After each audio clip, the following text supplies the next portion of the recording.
bir tofa buludun kölgesi kimi. Ömür gün hayattan süründü getdi.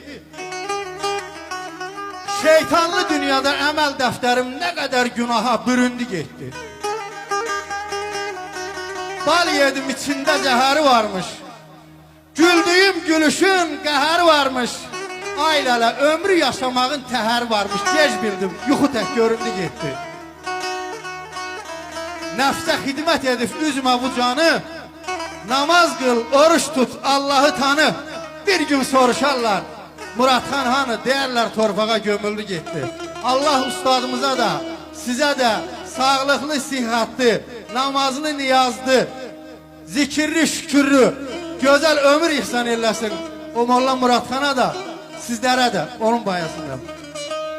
Mən özümə ait bir misalım var, ondan qabaq bunu tövbə şeirimi deyim.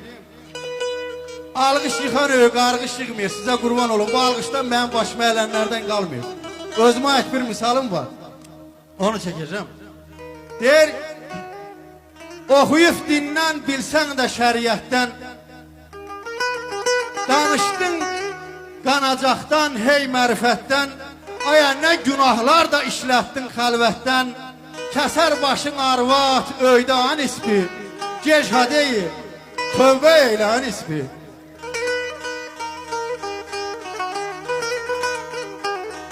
Aya atan oxutdu ki adam olasan, demədi düz yoldan azan olasan, saz da aldı bəlkəm ozan olasan, olmadın dərman bir dərdan ispi, gecə deyil, tövbə eylə an ispi.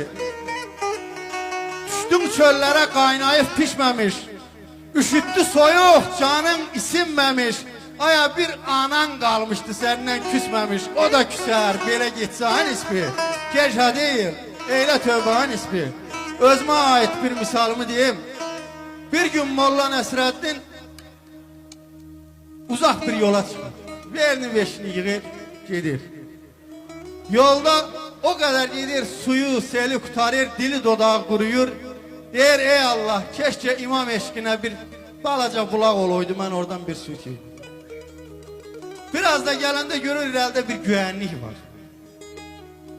Deyir, Allah sana şükür, duamı eşittin. Gəlir bir təri ucu, dil dodaq quruyub, gəlir o suyun yanına çatanda görür ki, su bir qayadan axır. Amma elə axır ki, içmək mümkün deyil, sızır qayadan. Bir təri bu qayanın üstünə çıxanda görür ki, qayanın üstündən su gələn yerə bir dənə paz çalıblar. Su o...